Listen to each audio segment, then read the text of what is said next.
Hi there, I'm Becky Hammond, and welcome to Isogo TV, where we are using StrengthsFinder to fuel the marriage connection that we crave, the parenting grace that we need, and the work energy that really flows from a happy and healthy home.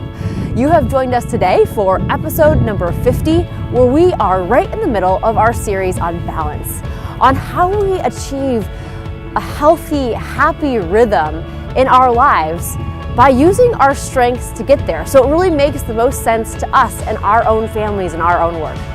Throughout this series, we have been referencing our free PDF download. It's our balance checklist and tips. So you can get that over at isogostrong.com/ITV balance if you haven't already picked your copy up. In the meantime, let us jump right into episode 50. Today, we are pulling the most impactful and influential element of creating balance that I know, and that is the power of saying no. Thus far in this series about balance, we have been talking about the idea of throwing out this idea and mirage in some ways of balance, and instead honing in on creating an ideal rhythm in our lives. And today, this act of sorting and strumming up the courage to say no is a crucial step. For me, in my life, this theme of saying no has been popping up all over, I would say, for the past year or so. It's, first of all, most present in an awesome book that I read called Essentialism, where Greg McKeown says that the key to living life with only the most essential things around you is getting good at taking on only the excited yeses in your life. In fact, he quotes Derek Siever's popular TED Talk where he says, "If it's not hell yes, then it has to be no." And I've loved that standard. It's so straightforward and very frank. And even at home, recently, David asked me a probing question, kind of unknowingly hitting on that same theme. As we were chatting about schedules and commitments and really our own rhythm, he asked, "What have you said no to recently?" So this theme has been all around me, and I feel like it's just waiting for me to really put it into action myself, and then also to share it, because I've come to believe it is the key in getting the work-family rhythm that's most energizing and most peaceful to you.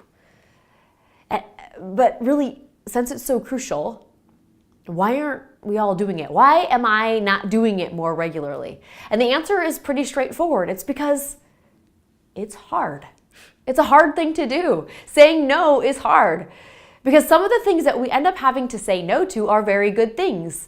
Some of the things that you say no to are things that you love to do or to participate in as well.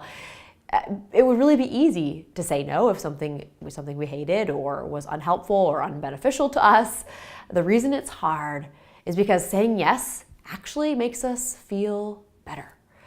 The desire to say yes is likely very much woven into your most unique and essential talents. So when we use the StrengthsFinder language and take it from the strengths perspective, there may be a variety of reasons that saying no is so dang hard. So let's walk through a couple of them that you might resonate with as well.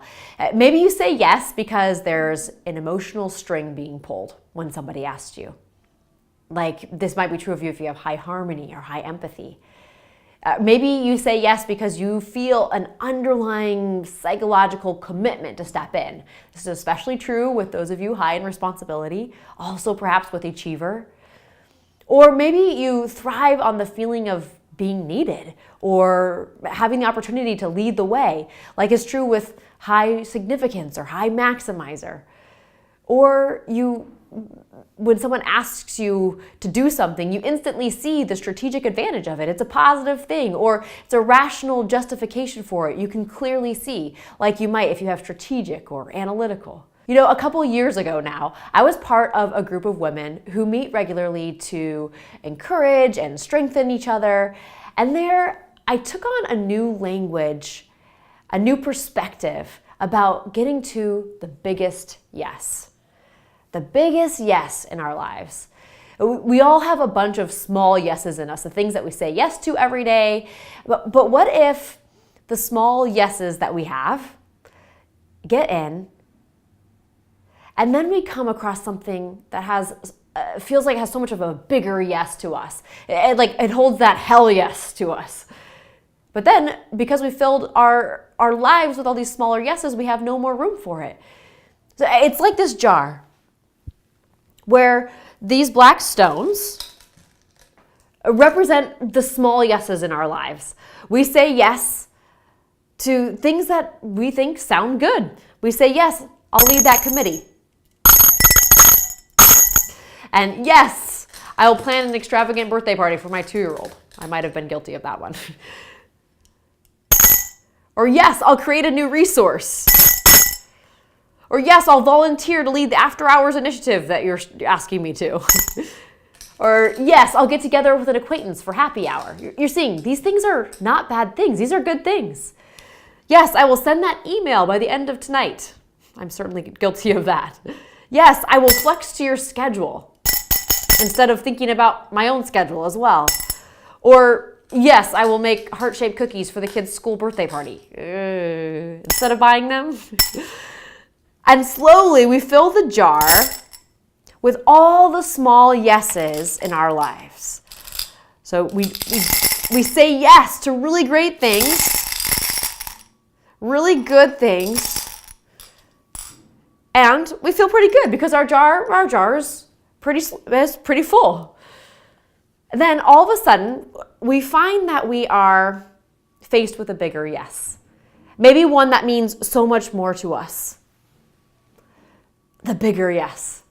And so we look at our jar or our life and it's filled up with all sorts of good things. Maybe that bigger yes is getting to all of your daughter's basketball games, and so you try to fit that in. And already it's kind of sticking out the top. Maybe that bigger yes is feeling the space to travel or take a family vacation. Or maybe that bigger yes is deciding to finally get healthy. Or you have finally been asked to take on that game-changing project at work. And you say, yes, I have to say yes. But that bigger yes, it doesn't fit. It doesn't fit. The lid doesn't fit back on. As much as we try, the jar is just overflowing. But if we leave room for the biggest yeses in our lives and fill the jar with those first, suddenly we find that we have plenty of room. We're able to follow through on what we commit to and find deeper fulfillment. We've put the bigger yeses in there first. And what's pretty cool is that we still have room for some of these other smaller yeses, other good things in our life as well. And we find that we have a more satisfying and peaceful rhythm in our life as our lives are filled up with the big yeses first, followed by the little yeses. And what it requires is saying no to some of those little yeses in our lives. We put our strengths in check, and we're trying to be sure that they're not just operating blindly or at a volume that's out of control, but rather in a healthy and productive and life-giving way. And that way we can say yes to the right things, to the biggest things that mean the most to us. And the best part is, when you do it, it's energizing, it's liberating. So I'll close our little session here with a recent example from my own life and my work. I love crafting and creating. I always have. It's been a huge part of my life up until this point. My daughter's first birthday party is a good example, or the curtains that I've decided to make, you name it. My sisters would say, I can make the simple complicated. And really, I love to do that. It's part of what makes me tick sometimes. But this year, with homeschooling and getting settled and exploring New York City and continuing to build Isogo, I've chosen to say no to DIY projects and birthday parties.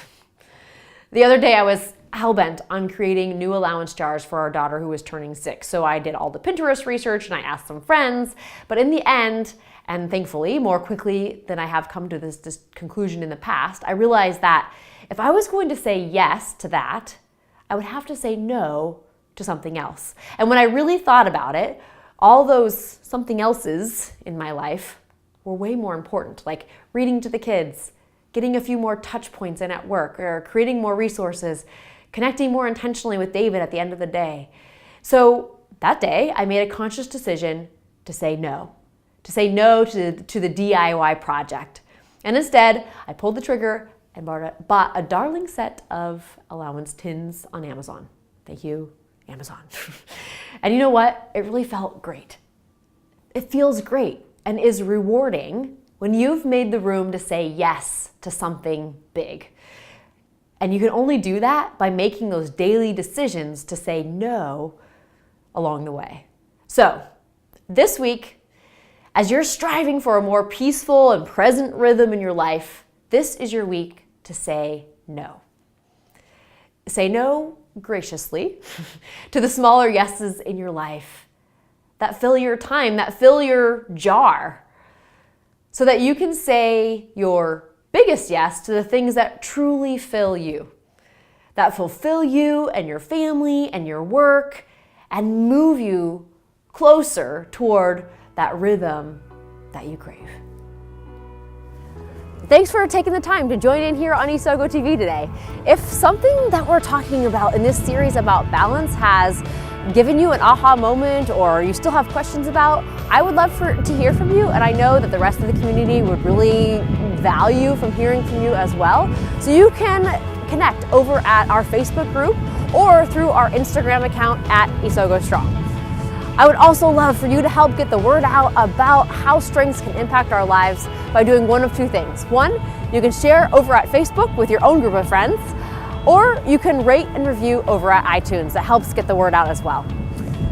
In the meantime, I will see you next time on Isogo TV.